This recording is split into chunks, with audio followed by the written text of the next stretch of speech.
On May 14, 2017, in this blooming season full of vitality, the Belt and Road International Summit Forum was held in the beautiful Yanqi Lake, Beijing, the capital of China.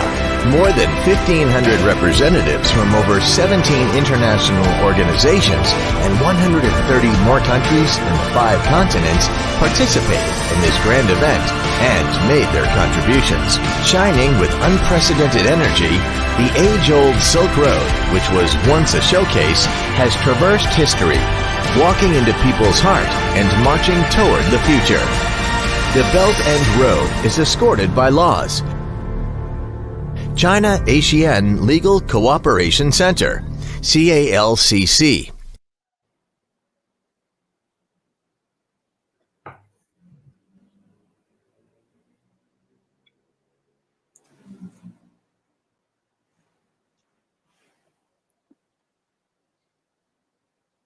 A very good morning, ladies and gentlemen, for those who are watching us in Kuala Lumpur and Singapore and around the ASEAN region, and a very good evening for those who are watching us from the United States.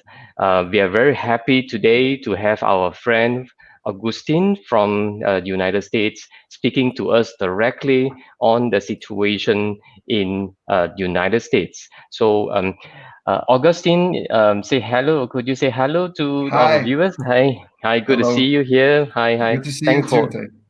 Yeah, good to thank you for your time for joining us. I think it's evening in the United States at this moment. Thank Yes, you. it's 7 o'clock at night. Yeah. 7 o'clock at night. Yes, and as we can see, Xiangju, Go Xiangju is a practicing lawyer based in Kuala Lumpur. Hi, Xiangju, say hi to everyone. Yes, we'll wait for maybe another 1 or 2 minutes for people to join us, right? Yes, let's see. And welcome to all the viewers who are watching us live now. And if you are joining us live now, feel free to share this live stream to as many people as you can, so that more people will be benefiting from this session. All right. So let's start for introduction. My name is Teh Tai Yong. I'm the moderator for today. I'm the vice president of the organizer for this law series, the China ASEAN Legal Cooperation Center. And I would like to invite ladies first, Siang to introduce yourself. You have appeared on this show, I think, several times. However, I think Yep. every episode is a fresh one, so I'd like you to introduce and say, your areas of Sure. practice yourself. Yes, Sure, Siang. sure. Yeah, hello, everyone. Good morning to those in Malaysia and good evening to those in USA. My name is Siang. I'm a practicing lawyer from the capital city of Malaysia, Kuala Lumpur. And I'm a corporate and commercial lawyer with my practice area mainly focused on companies law and real estate matters. I am also the branding and marketing director for CALCC. So that's for me.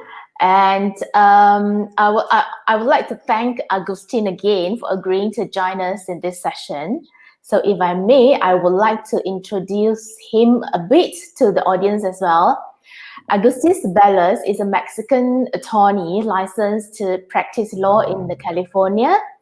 His practice focuses on international estate planning, cross-border tax and corporate matters, and tax controversy. So I've been made to understand that Agustin likes burritos but prefers tacos. So tacos won.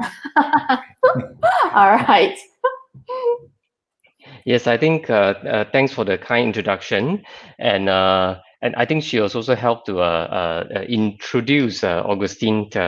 However, I think we would like to hear directly from Augustine himself. Of course. Thank you very much, and Siangju for those kind words. Let me start with burritos versus tacos. I mean, some people prefer burritos. I prefer tacos. There's much more variety. And as Siangju was saying, I'm originally from Mexico, and where I started my law practice and my legal career for around 7 to 8 years in Mexico City. I'm from the northern part of Mexico, but I started my practice in Mexico City. I studied a master's degree in Georgetown University in Washington, D.C. In international tax. And then I moved to San Diego, California, where I've been practicing international tax for the past around 8 to 9 years. And I love it here. I love San Diego because it's very multicultural, because we're close to the border with Mexico. My house, which is where I'm talking out of right now, is about 15, 20 minutes from the border. It's a very diverse community, primarily with Mexicans in the U.S., obviously because of the closeness to the border. But it's been a very good 9 years, and I specialize in, as Xiangju was saying, in international taxation, cross-border estate planning, some entity formation and choice of entity, and that's what I do here in San Diego. I see. All right. Thank you. Thank you for the kind introduction. Now, we have seen in the statistics so far that I've just checked, the situation in United States stands quite near to the confirmed cases, about 1.3 million cases so far, with the death toll around 200, it's about 76,000 plus. So that's a relatively high number, and I think this is the highest as in the world as we know it. So I'd like to understand from Augustine, how's the situation in your country currently, and how's the especially from the city base currently.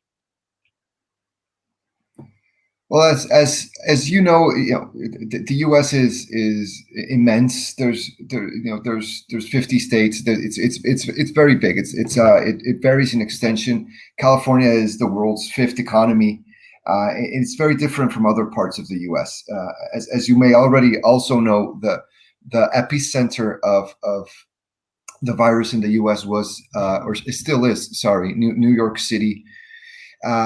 California, to be precise with geographic location where I currently live, it really varies from the north part of California to the southern part of California. specifically in San Diego, there's around 3.5 million inhabitants in the entire of San Diego County, and there's around 4,000 people who have been infected. And out of those 4,000, there's approximately 150, 160 people who have unfortunately perished from the virus. But 4,000, when you compare it to the 1.3 million that have been infected in the U.S., is really a very, very low number. People in San Diego have really been complying with what Governor Newsom and his executive orders have provided. So it certainly has helped that people have kept what the executive order states. And but again, I'm only speaking for let's call it my community in San Diego, which again is pretty small. As to the other parts of the U.S., there's really been I feel a miscommunication or a lack of guidance from the federal government permeating down to the states, and it's really up to the government, to each government, to each states and each state's governments to implement their own measures. And even while the federal government does have very, very good programs, and there's certain measures that have been passed by Congress to assist with the most needed communities and struggling businesses and workers. As to a response to the virus, there's been a miscommunication. At least that's the way I see things from the news. Right. When we say miscommunication at the federal level and the different states, what do you mean exactly by the miscommunication? Well, there's been contradictory messages from it seems that one day it's white, and then the other day it's green, and then the other day it's black, and then it's white again. It's just to give you a simple example. This was. I've lost track of time, as have we all, but approximately a month ago, the president said, "Don't stay at home, follow orders, etc." That was day one. Day two, he said he was tweeting for the governors to liberate the states and to let people out of their homes. So that's a very contradictory message. You either stay at home or you go out. And then the next day he said, "This is very serious, stay at home." So there's three contradictory messages. And right. What I try to do in my personal life and with my family, I just, heed what the governor of California says and what the community says. Okay. And I look at the guidelines for San Diego County, and that's really all I can do, because if I look at the federal news, it's very confusing for me. All right. So basically now every state, they actually implement their own measures instead of so did the federal government announce a nationwide lockdown, or it's up to the states to announce in their own states, what's the situation like? Is it a complete lockdown, or is it half a more relaxed one? That's a very good question, and that's precisely my point with the contradictory messages. There hasn't been consistency in what the federal government says. Around March 13th, I believe it was a Friday, California published the executive order with mandating a California-wide lockdown for people to not go out of their homes. I believe it was the 13th or the 15th. Okay. But the federal mandate came 5 days later or 4 days later. So there was a mismatch between timings. Okay. Now, this week, some states have started, opening up again their businesses and some beaches. For example, here in California, there's some beaches that are open from 6 a.m. to 6 p.m. Where social distancing has to be kept, but the beaches are open and some parks are open. But that's because California has had a decrease in cases.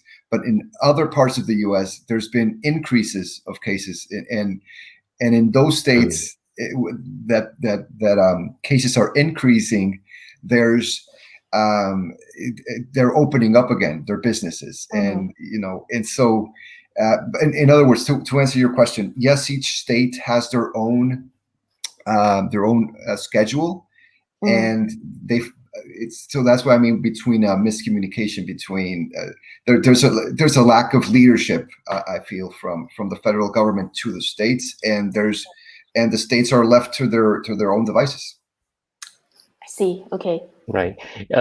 In your view, is it because of the politics issue? Because the election is coming, so it's at the federal level and the states level. So people. I mean, we have coronavirus issue now, but is it because the politics behind that makes all this miscommunication even more apparent?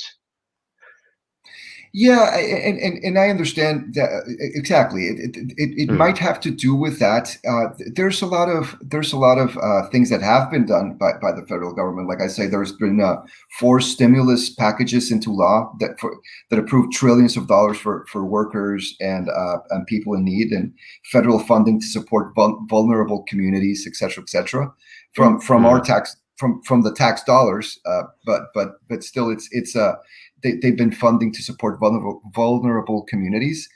And I understand that the federal government wants to revamp the economy and make the economy live again, because it's been catastrophic in economic terms and in loss of jobs. There's been around 28 to 30 million jobs lost, which is more than the gain in jobs for the last 10 plus years. So that's catastrophic. That's very catastrophic from an economic and a job generation perspective. So I completely understand that the federal government wants to open up again the economy, but because nobody knows, I don't think any nation really knows how to handle, or is the best way to handle this virus. But what I can say is, I don't know if it's too soon. I don't know if it's too little, too late. What I do know is that the cases have been increasing, and they haven't really reached a plateau and started dropping. On the contrary, they're either keeping the same or increasing a little bit, and then plateauing and then increasing a little bit more. So, I mean, is the summer going to kill the virus? Hopefully, I don't know. Okay. I'm just glad I'm not in the government. Let's say that. Okay. Right. So what is California's schedule? When do you expect to be lifted from the lockdown for California? You know what, and that's another a very good question, Siangju, because again, everybody in their states has their own, let's call it, date where the restrictions are going to be lifted. In the case of Mexico, Mexico has provided that May 31st is their last day for lockdown. So there's a fixed date. People can look forward to a fixed date. Yep. And I think that's mentally very positive. In the US, you have to go by state, because some states have started reopening. In the specific case of California, I believe it was last week or a week before last, where Governor Gavin Newsom published a 4-stage reopening process for California. He didn't really list any fixed dates, except for this Friday. So tomorrow for me, today for you. Yeah. We're entering stage 2 of the 4 stages in reopening California. Basically, stage 2 is we're going to have some retail company stores opening for curbside deliveries only. And I believe that some beaches, some parks, etc., are going to start reopening with social distancing provisions. And I believe that more or less that's stage 2, and then stage 3 and stage 4, which is a bit more Stage 3 is a bit more relaxed, social distancing, restaurants are potentially opening again, etc. And then stage 4 is, concerts, basically life back to normal, quote unquote normal as we know it. Yeah. That's stage 4. Nobody knows when that is. Is it going to be when when and if a vaccine is found? We don't know. We don't even know if a vaccine is ever going to be available. Yeah. But so that's why it's a little bit frustrating for people to not have a fixed date. It's very up in the air still, and I know it's only been a couple of months. But I remember the first 3 weeks of lockdown. It was very, very challenging because we were receiving this barrage of very bad news, and people were dying, and it's a very, very serious situation, and people were very, very nervous. People couldn't travel. People were getting fired, etc. And for those 3 weeks in sunny San Diego, California, the entire 3 weeks, it rained almost nonstop. Rain and rain and rain. And it was cold, and you couldn't go out. You couldn't go out of your house. It was cold and miserable, but now the sun is out, and hopefully that's the light at the end of the tunnel. Right. Okay. Now, there are few viewers already say hello, so I just project their comments.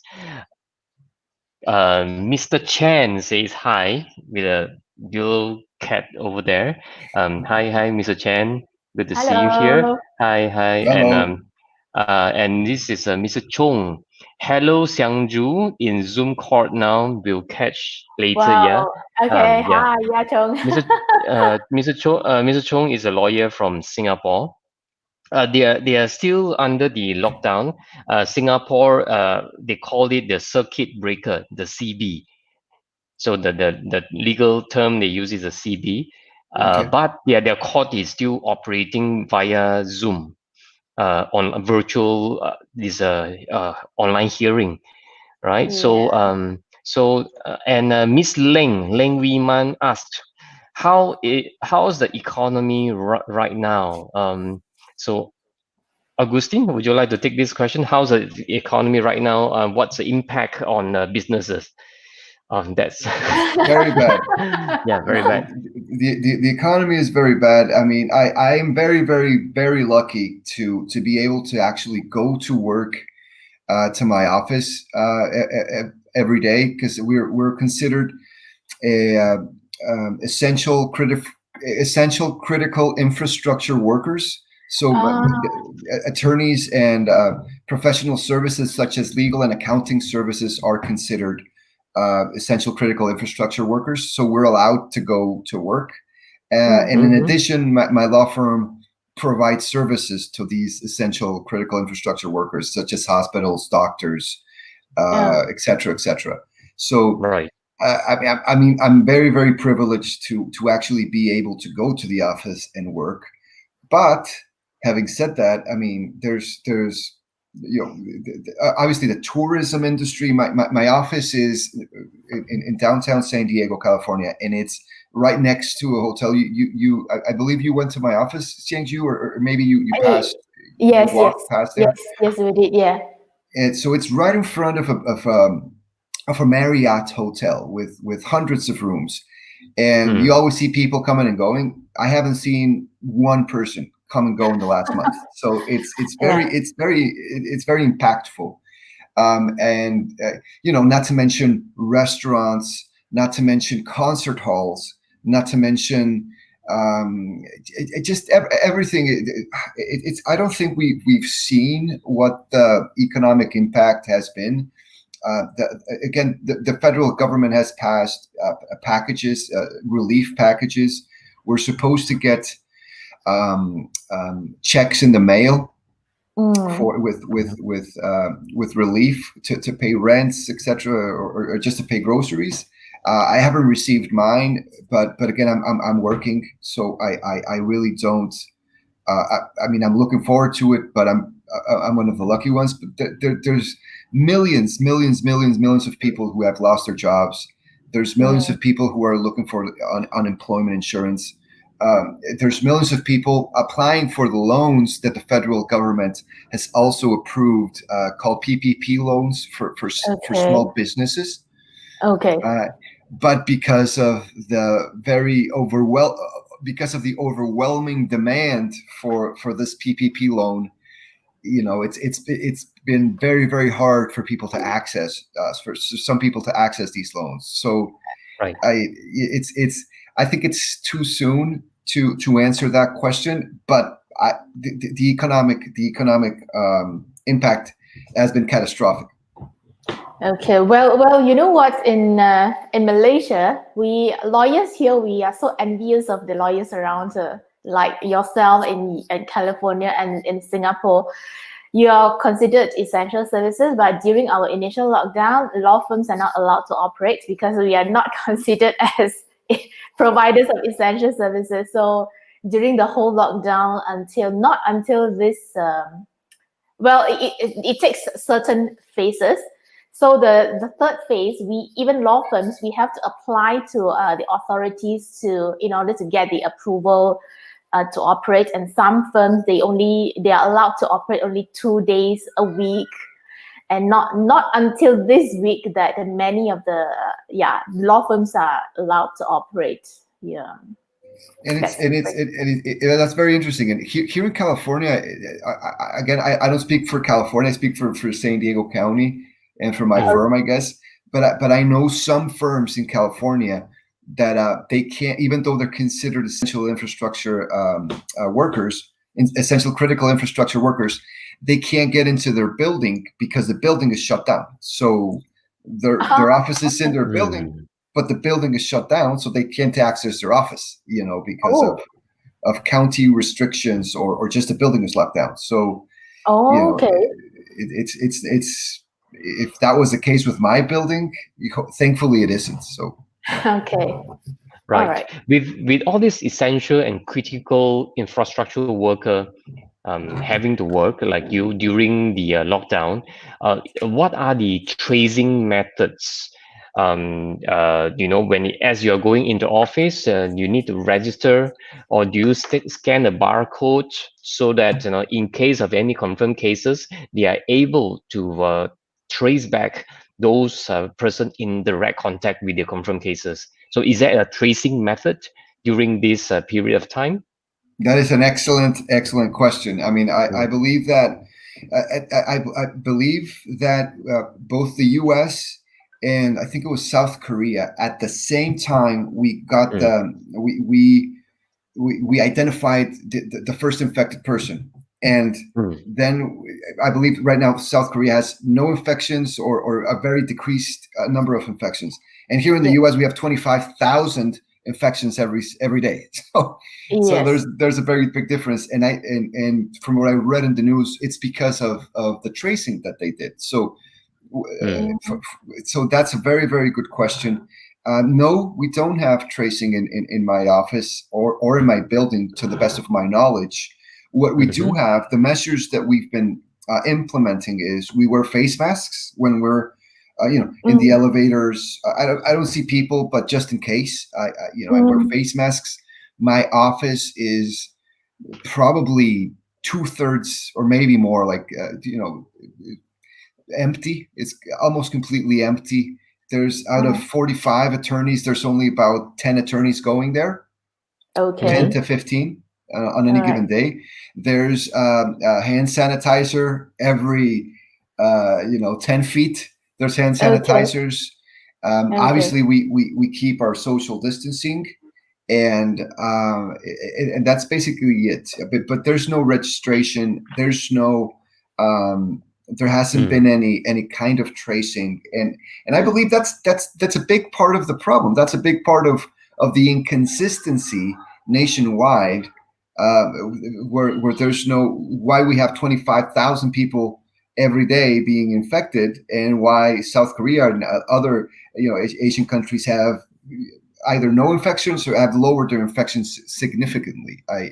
And again, I'm very grateful I'm not in the government, It's not easy to manage and administer a country so culturally diverse and as big as the U.S. I mean, there's 350 million people or 345 million people. It's a I can't even fathom those numbers in my mind. Yeah. Okay. Right. South Korea, as of today, I just checked, they have about 10,000 cases and 200 over death. So I think it's relatively lower. And we spoke to our friend together with Siang as well last week with an attorney from South Korea. And the situation over there, they didn't have an official lockdown. So there was no lockdown. Everybody could carry on. They never. Yes, never had, yes. So, well, until today, and I think the borders are not closed entirely. People could just still fly in, but subject to quarantine. But one thing that they do very well is a 3T, where they are aggressively test, trace, and treat the corona. So I think this 3T strategy works really well for I think a country like South Korea, where you say that you found the first confirmed case almost the same time with the United States. And you said 10,000 people infected. That's 10,000 total or 10,000 per day. Total. 10,000 total. Oh, that's what I'm saying. I mean, here it takes 4 days in the United States to catch them. Here's 1.3 million people infected, and I mean, and 25,000 every day. It's just. And it's very strange to me. I don't know. I need to look at this, or we all need to look at this at a distance. Yeah. But the U.S. has a lot of testing capacity. Again, too little, too late, I guess, or too much, too late. Okay. But we have in the U.S. we have a very big amount of testing capacity. I don't know if those tests are deficient. I don't know if again we're too late in doing these tests. I don't know if it's not enough, even while we have the most tests available out of any country in the world. We also have 350 million, so we need more tests. So yes. I don't know what it is, and I don't think really anybody really does know how to beat this thing, except for wash your hands, keep your distance, wear a face mask, and yeah. Yeah, I think face mask is of course some of the countries say is not compulsory, but for a very dense city like Hong Kong, we spoke with our friend from Hong Kong, and they have been wearing the mask for a long time, and it has become a part of the culture. In fact, if you don't wear mask in Hong Kong, people will look at you, like, are you nuts? And I think because of that, they are able to keep their cases really, really low in such a dense city like Hong Kong, right? So yeah, I think we have a lot of questions today, so I have to pick and choose. Yes, right. I'll pick this. What steps could we take to recover the economy, at least from the United States perspective? What are the stimulus packages? And you say that the president has announced in trillions of dollars. And well, do you think that it's already working on the ground, or from what I mentioned, the PPP loan, yes, is available, but the demand is huge. And I mean, generally, from your perspective, do you see the impact from the stimulus packages announced so far? And I have to be completely transparent in answering that question. In my personal case, my law firm is a small service provider. It's less than 500 employees. So we applied for the PPP loan and we got a PPP loan. So yes. we're one of the lucky ones. But there's, I don't know how many thousands or millions that have applied for it and they haven't gotten that package. There's been 4 stimulus packages, I said, that have been approved to support struggling workers and businesses. And I that's a very good step in the right direction. out of the 28 or 30 million unemployed persons right now, most of them, or hopefully most of them, will come back to work once the economy is restarted. This week has been very the executive power the president of the U.S. has focused on reopening the economy and basically placed a very big a lot of importance on reopening the economy, and just basically saying, people are going to die basically, but we have to open the economy because we can't stay locked up forever. And again, I know it's a challenge, but there does have to be a plan to open the economy, and I don't know the answer to what a good plan is. I've read a lot about the issue, and a lot of people seem to have different ideas.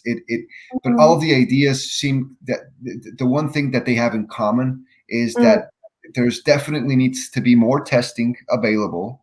People need to keep practicing social distancing, and we need to take it step by step and very slowly. It's not something that we're going to go back to normal, in 2 weeks or a month. This is definitely going to be something that's going to take its time.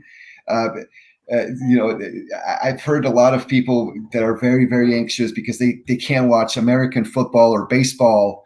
I personally like baseball, and it is frustrating. I mean, to consider not having baseball season or football season, and I don't mean to be insensitive towards the people who are sick and who are dying every single day, the thousands of people who are dying. So it's just I know I've said this many times in our conversation, but I'm just so glad I'm not in the government making these decisions.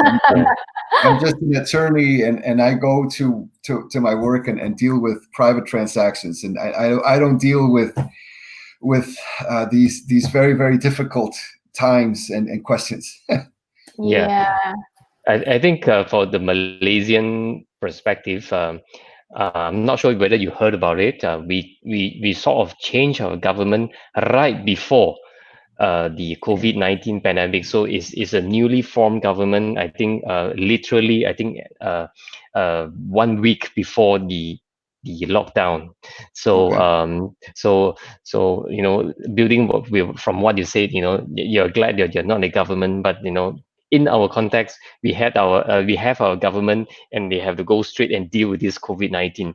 It's complicated. It's not an easy thing to do. That's for sure, right? So yes. Now I think just put up Sandy Nian says hello. Hi, Sandy. Hi, Sandy. And we have Ricky Tan to say hi. Ricky is the president of the China ASEAN Legal Cooperation Center. And I would like to address the issue of unemployment. You say 28 to 30 million is the rate of unemployment right now. So Alan asked, is an unemployment rate at all-time high? Is that bad finally over, and are we entering in a recover stage? Do you think this is the worst already, or worse is yet to come? You know what? I would like to think, I have absolutely no idea, but I would like to think that the worst is already here. I mean, 2 weeks ago, the job creation in the last 10 years was completely erased by the unemployment that was generated in a month and a half of lockdown. Now it's been around 2 months, and that number has grown to 28 to 30 million unemployed. And so it's basically gotten worse. It hasn't gotten better. Definitely hasn't gotten better. Right.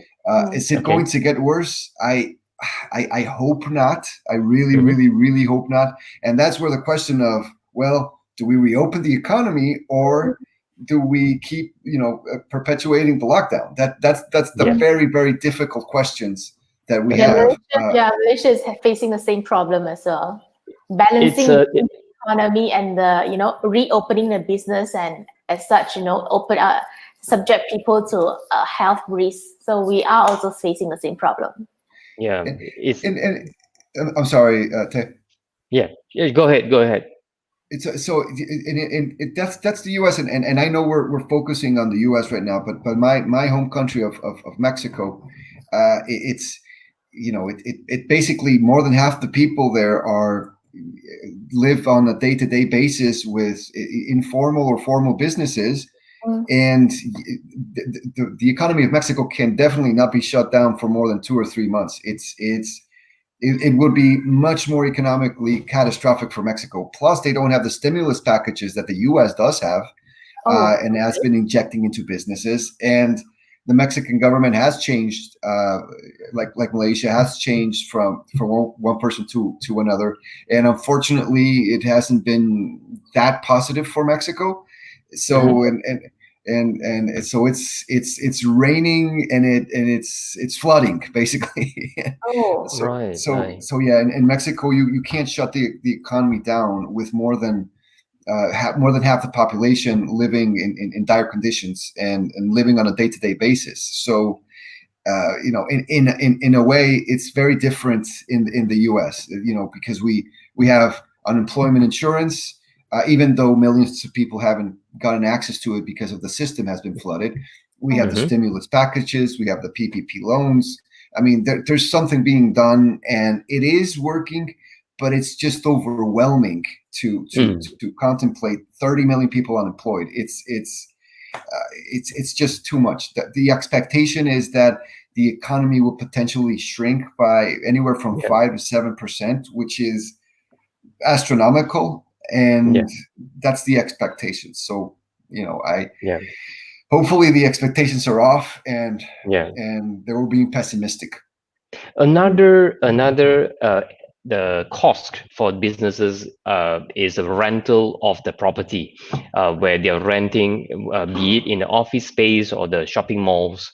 When these businesses are forced to shut down during this lockdown period, what about the rental? Do they still have to continue paying the rental? If it's not, is there any tenant trying to argue the force majeure clauses in their lease or tenancy to say, hey, it's locked down, so I don't have to pay the rent? What's the situation over there? Well, it's only been 2 months of lockdown, so there's only again 2 months of rent not being paid by some people. My firm has a real estate department focused primarily on loans and banking transactions. We haven't really heard about clients not paying, about tenants from our clients not paying their rents. So people have been relatively good about it. But again, I'm in San Diego. I've heard from many people, and I've read from many people across the country that they haven't paid their rents, and they haven't really claimed the force majeure provisions in their lease agreements, but they're just not paying the rent, and because they don't have money, because they're not, because they work at a restaurant or they're Uber drivers or et cetera, and they don't have money to pay the rents, and they need money to eat. So I'm sorry, but I'm not going to pay the rent for a month or two. I've also heard, or rather read, about some landlords saying that they're not going to charge rent, but that's a personal decision, a generous decision by the landlords. As to the federal government's response, there hasn't been any obligation or any executive order that has been issued where the tenants are exempted from payments. Again, everything has been focused on the stimulus packages, and the stimulus packages, quote unquote, should be sufficient enough to make you able to meet your rent payments, at least for a couple of months. I see. Okay. There is a question about the court system. Are the courts open? Are the courts open at this moment? That's a very good question. In my understanding, it depends on the states. Again, at least in San Diego, courts are closed. I believe Northern California, the courts are still open, and they're still receiving documents, and because everything is on, you can file online. So that is open, but there's no hearings. I haven't heard about Zoom hearings or anything like that. But the courts are open, and the cases some cases are continuing. But I would like to make a disclaimer. I'm a tax attorney, so my litigation is with the IRS, not with and the tax court, not with the civil and criminal courts. I see. All right. Right. And what do you think about with this pandemic? What do you think about the future of the legal industry? Will you get more work after this, or do you think that the work of the attorneys or the lawyers will shrink? Which direction we are heading to? You know what? It's an interesting question you ask. I really don't have the elements to answer that. In my particular case, my workflow, and again, I'm one of the lucky ones, has been the same, if not more, because people are now staying at home and finally have the time to actually sit down and have conference calls. I've had hundreds of Zoom calls, as I'm sure you all have had them. Yeah. A lot of people are in need of legal advice because of furloughing employees, or because of breaking employment agreements, or certain insurance provisions, etc., pension provisions in employment agreements, etc. So thankfully we have a lot of work right now. When everything gets back to normal, I don't think that the legal work is going to be a problem. We're still going to have a lot of work, hopefully and thankfully. What I think is going to change is that people are going to start realizing that they can work at home, and that certain offices do not need to be leased. So there's going to be a significant change in how we actually practice law, and law firms are just going to start allowing people to work from home, or requiring people to work from home, and saving a substantial amount of money on overhead and overhead costs. So I think that's going to be a change. In my personal case, again, I can't work from home. I tried it for a month. I have two small kids. Yeah. I have a 2-bedroom townhouse. It's impossible. I mean, right now I'm in my bedroom. I can't. This is where I worked out of for a month or so. I couldn't do it. I mean, it was very challenging, and it's even challenging in the office. Just it's very hard to maintain a sense of normalcy and to be technical and concentrate and do your job when there's so many uncertainty surrounding you, and people are stressed, and people are freaking out, with obviously with reason. But anyway, not to get sidetracked. I think that is what is going to change. The way we practice law, and the way law firms use their space. Right. I was about to ask you about this concept of working from home. It seems to be the discussion. Yes, I think a lot of legal practitioners realize that we are able to work from home, especially from countries like Malaysia, where lawyers are not able to operate during the we call it the movement control order, the MCO. So it's another way of some says it's a partial lockdown. So we are not able to go to the office at all. So we are forced to work from home. And we have also spoken to a lot of lawyers about this concept. I think a lot of challenges, like you say, the space, the kids. I don't know. You realize, my kid just walked past just now once. So these are the real challenges. And we were also speaking to our friend from Hong Kong, and she told us that on average, a household, their apartments are 400 square feet for a family. So I just can't imagine how do you find a space where you need to work and maybe the other half, your spouse, need to watch Netflix, and perhaps your in-laws if they are staying with you, and the kids. So I think these are the challenges. But you are right. If a lot of people are able to adapt, assuming that people adapt, then the law firms or the companies start to think about the strategy, whether are they able to reduce the lease of the physical space that may not be needed. Yesterday evening we spoke to another friend from Singapore, and he says that yeah, they can have a lesser space, and his idea is to save up the savings from the lease. They are able to transfer to the clients. I think this is another way of doing it. I think that's interesting. Now, yeah, interesting question that came in from Chen is that, hi Agustin, with 25,000 infection every day, would you go to work or prefer to stay home? I think he prefers to go to work, but yeah, how long would you stay home since there are many people already out ignoring the social distance? I think I'd like to ask this question is that if you're going out, yes, I think legal services are able to operate because you're the essential and critical infrastructure worker. But generally, are you concerned about the virus, or generally when you go to the work office? You know what?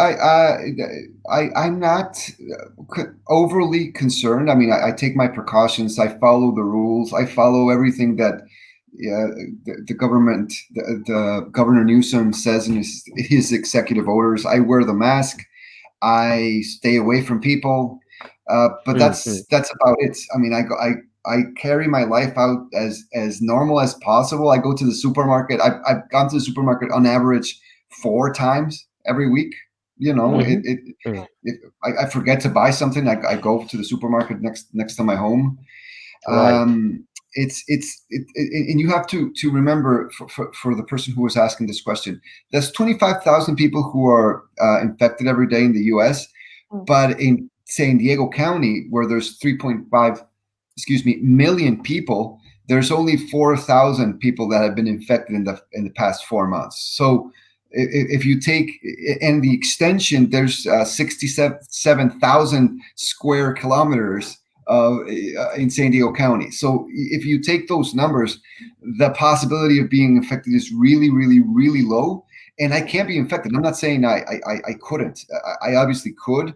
And again, without disrespecting the healthcare workers and the people who have actually gotten sick and perished from this disease, yeah. I'll take my chances. I mean, I'll take my chances. It's really with the precautions, with the mask, with social distancing. I'll take my chances. It's really, really low, right. At least in my community. Now, if I was living in Manhattan, my answer would be completely different.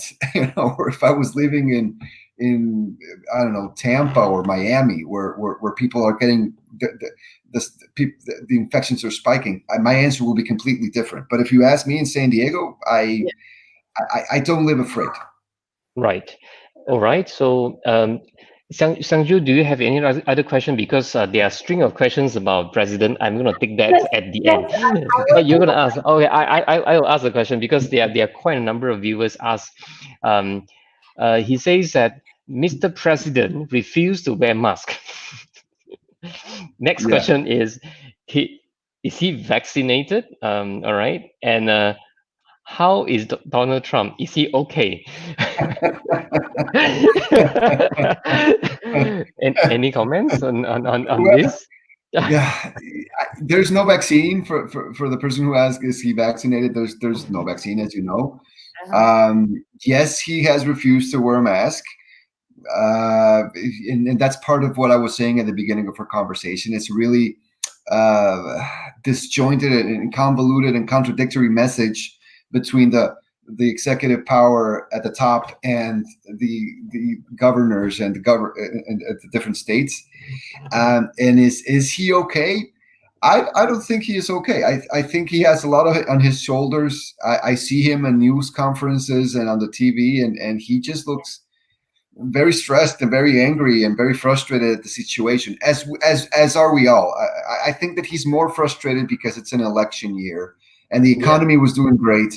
And for me, at least, it's a little bit ironic that a known germaphobe is being defeated by a virus. Okay, but you know, he's very frustrated, and we all are very frustrated. But having said that, obviously human lives are much more important than the economy, and taking social distancing and all of the measures, the masks, everything. That's you know, that's something we need to do to comply with what experts tell us to do. That's my opinion. Right. Okay. Siang-ju, you got anything else to add, or you want to comment anything about the questions, string of questions about the president? I'm always wondering because over here in Malaysia, we, you know, in social medias, we are able to see a lot of news, a lot of criticisms and how President Trump is handling this pandemic. I'm just wondering, as a you know, person staying in the US, how do you take this from your president? You know, the fact that he's being late and the way he treats a lot of the reporters with quite not very, you know, not very politely during the reporting. I mean, how do you people take this? Well, it's I'm not sure if I feel the confidence to speak at such a public forum about the way I feel about this president. All right. Okay. I have very strong feelings against him. I'm an immigrant in this country. I'm a legal permanent resident, and he's been very anti-immigration. He's basically made very racist comments towards Mexicans, and I'm Mexican. I personally cannot wait until he is voted out of office, and he is very disrespectful. He is very and this is me not expressing myself. Okay, so but having said that, you know, he has a lot on his plate, and I'm not in any way, shape, or form defending his actions or anything. I think he's awful. But he does have a lot on his plate, and I really don't wish I was in his place. It's a very difficult situation, and they've done a very bad job, very bad job. But to be honest, I don't know if I could have done a better job. But that's why I'm not. That's why I don't want to be president, and I don't want to be governor or anything. So it's a tough time. But having said that, we can also learn from the experience from South Korea. They had their election during this pandemic. So the government's action to tackle this problem won the people's heart, and so the government was re-elected again. And they had this election during this pandemic, and everybody had to go through the standard operating procedure and doing all these things. Subsequent to that, a report was released. Zero of the case came out from the election of entire, you know, the mass came out and voted during the general election. So I think that is something quite remarkable. So yes, I think it's election year. Politicians will naturally feel stress. Before this, everything looked so good, and the virus came in, and it sort of upset everything up. But if any government were to handle it properly, that could be used as a reason to win people's heart as well. So likewise, it can go the other way as well, right? So yes, I think there's a comment. This one does not require any answer. I think from Sandy is U.S. government is blaming on Chinese government based on groundless information about COVID. Now U.S. government cut off funding to WHO. This is not acceptable. I think this is just a comment, and we respect the comment. Another question is, are they going to sue the Chinese government? And another comment is, there is a class action from the US against China. Um, I mean, are you aware of any actions against suing a government of a foreign country? You know what? I Hmm. think I've read it very briefly in the news. I try as best as possible to stay away from the news because Yeah, it's just so negative and Ah, people okay. dying and people suffering and 30 million unemployed, etc. But I don't have the elements to answer that sure. question. Yeah, Mm, But I that's think I heard something about the U.S. trying to implement actions against China, Wuhan in particular, and I've heard, and again, I try not to read the news, but the president said something or sure. tweeted something or something he did something that incriminated Wuhan or some Chinese mm, lab or something. Yeah, So and yeah, that's hearsay. That's dumb. And I have no idea. So sure. unless I read a serious investigative report on it, I don't trust the news outlets. sure. Yeah. All right. I think we are almost time, about 1 hour plus from the beginning of this live. For now, I'd like to invite Xiangju to have your concluding remarks for today's discussion. Well, thank you, Augustine, again for agreeing to come to talk in this session. It's a very informative session. It's good to know that you're doing well and San Diego is doing well. At least it sounds like it's under control now in San Diego. And hopefully it will recover, your economy will recover very soon and we will be able to travel soon, hopefully. So, yes. Hopefully. Okay. All right. Yeah. And I'd like to invite Augustine to have a concluding remarks from our discussion today. Well, thank you very much, Tay and Sanju, for having me, and to all who are listening. If you have any follow up questions, I'm sure Xiangju or Tay can provide my contact information. Sure. Hopefully this was informative, and it's a pleasure to be with you all. Sure. How would the viewers, if they have any questions about United States or they want to seek for legal advice, how do they contact you? They can find my contact information online. Just Google my name, and Yes, yes. my name will Great, appear great. there. Or if not, it's my law firm is in San Diego. It's Seltzer Kaplan, but basically Yeah. Google my name. It'll show up. Yes. Agustin Yep. Ceballos, California, San Diego, and there's not a lot of Agustin Ceballos in San Diego. Yeah. All right, so that is Augustine sharing with us live from San Diego in California, United States. And thank you again for your time. It's evening 7. I think it's almost 8 now. 8. Thank you. Yes. It's 8 now. And today is Friday. Today is Friday. It's Friday evening. So thank you for your willingness to share with us from your perspective. This is a series of COVID-19 law that is organized by the CALCC with the aim of number one, catching up with our old friends, say hello and ask them how are they doing, and number two is to understand the legal landscape in each of the different countries that we are speaking to. So thank you again. I think there's a TJ Oh, Davito. I'm in yes. Pennsylvania. Pennsylvania. Yeah, Hi. Pennsylvania. Hi, Hi, hi, Devito. hi. Hi. Oh, you know the person. Good, No, great. I'm just saying hi from Malaysia. Okay. Hi from Hi, Malaysia. hi, Davito. Hi. So it's great. So let me see any other comments. I think Wiman says thank you.